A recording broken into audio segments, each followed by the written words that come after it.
धन्यवाद सभापति महोदय। राजस्थान विश्वविद्यालयों के अध्यापक अस्थायी अध्यापकों का आमेलन संशोधन विधेयक 2023 पर मुझे बोलने का मौका दिया, आपका बहुत बहुत धन्यवाद। सर्वप्रथम देश के यशस्वी प्रधानमंत्री आदरणीय नरेंद्र मोदी जी का बहुत बहुत धन्यवाद, जिन्होंने योग को पूरी दुनिया में न केवल प्रचारित किया बल्कि विश्व योग दिवस मनाने के लिए भी पूरे विश्व को एक दिशा निर्देश दिया और आज हम सब लोग योग के माध्यम से स्वस्थ रहने के लिए कार्य कर रहे हैं। उसके बाद में इस विधेयक में दो छोटे छोटे संशोधन हैं या दो कार्य लिए गए हैं, लेकिन मेरे से पूर्व कुछ वक्ताओं ने भी बात कही, मैं मेरी बात को शुरू करूं। संविदा कर्मियों को नियुक्त करने के बारे में भी आपको विचार करना चाहिए था। जो अस्थायी शिक्षक हैं उनको स्थायी करो, ये तो निश्चित रूप से हम आपकी बात को मानते हैं। लंबे समय से इस बात की मांग थी। इस राजस्थान राज्य के नौजवानों के साथ में जो उनके भविष्य के साथ में कुठाराघात होता आ रहा था और जो 19 बार पेपर लीक होने के कारण उनका भविष्य अंधकारमय हो गया था और जो लंबे समय से अस्थायी शिक्षक के रूप में कार्य कर रहे थे, उनको एक थोड़ा सा सहारा मिलने की बात तो इस बिल के माध्यम से होगी, लेकिन वो भी आपने नहीं किया। वो सुप्रीम कोर्ट की गाइडलाइन के अनुसार आपको करने पर मजबूर होना पड़ा है। लेकिन राजस्थान सरकार से मैं ये मांग करता हूं कि सारे संविदा कर्मियों ने, जो इस राजस्थान राज्य के नौजवान हैं, उन्होंने आपके अंदर विश्वास करके संविदा कर्मी के रूप में काम करना स्वीकार किया।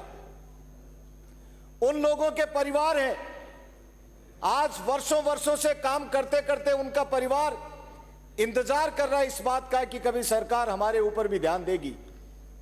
मैं राजस्थान के तमाम संविदा कर्मियों की तरफ से आपसे यह मांग करता हूं कि आप एक ऐसा बिल, ये जो बिल लेकर के आए हैं आप नियमितीकरण करने का, स्थायीकरण करने का, इसके अंदर सारे संविदा कर्मियों को भी जोड़ करके यदि इस बिल को लेकर के आते तो नौजवानों के साथ में आप न्याय करते। क्योंकि नौजवानों के साथ में तो आपने, सरकार ने झूठे वादे करके सरकार ने नौजवानों के साथ में, उनके भविष्य के साथ में खिलवाड़ करने का काम किया है। ऐसी स्थिति के अंदर आज सरकार को अपना प्रायश्चित करना चाहिए था और उन नौजवानों को जो उनके बेरोजगारी भत्ता नहीं दे पा रहे हो, उन नौजवानों के लिए जो संविदा कर्मी के रूप में काम कर रहे हैं, उन संविदा कर्मियों को भी आपको नियमितीकरण की तरफ काम करना चाहिए था। मैं आऊंगा विद्या संबल योजना के तहत। माननीय सभापति महोदय, विद्या संबल के अंदर उन लोगों को काम दिया जाता है जो योग्य समझे जाते हैं।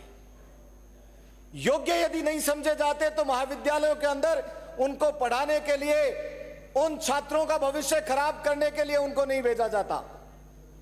लेकिन राजस्थान की सरकार ये मानती है कि वो योग्य शिक्षक हो सकते हैं और उनको विद्या संबल योजना के तहत काम करने के लिए दिया गया। कईयों को 180 दिन हो गए। ये अलग बात है, ये दीगर बात है कि राजस्थान की सरकार उन लोगों के भविष्य को खराब करने के लिए बीच में ब्रेक दे करके उनके 180 दिन पूरे नहीं होने दे।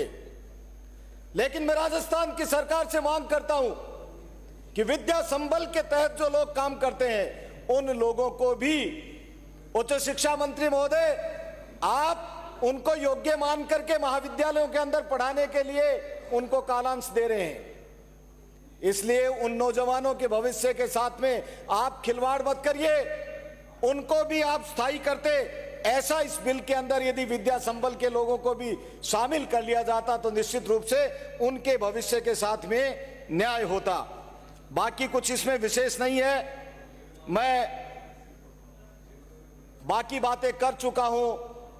महाविद्यालय शिक्षा, स्कूल शिक्षा, ये राजस्थान के अंदर शिक्षा के माध्यम से ही आगे बढ़ सकते हैं हम, और शिक्षा के अंदर हमारा स्टेट पिछड़ता जा रहा है। ऐसी स्थिति के अंदर माननीय सभापति महोदय, मैं आपसे गुजारिश करता हूं कि राजस्थान सरकार को, मंत्री महोदय को डायरेक्शन दे कि इस बिल के अंदर ये बाकी चीजें भी शामिल करें और इसको जनमत के लिए भेजें। ये शिक्षा का मामला है, ये नौजवानों के भविष्य के लिए हम काम करने की मंशा रख करके आगे बढ़ने की बात कर रहे हैं। इसलिए ये आनन फानन के अंदर आधा अधूरा संशोधन लेकर के नौजवानों के साथ में, उनके भविष्य के साथ में खिलवाड़ करने का खेल इस राजस्थान की सरकार को नहीं करना चाहिए। इसको 6 महीने के लिए जनमत जानने के लिए, परिचारित करने के लिए मैं आपको निवेदन करते हुए मेरी वाणी को विराम देता हूं। धन्यवाद। जय हिंद, जय भारत।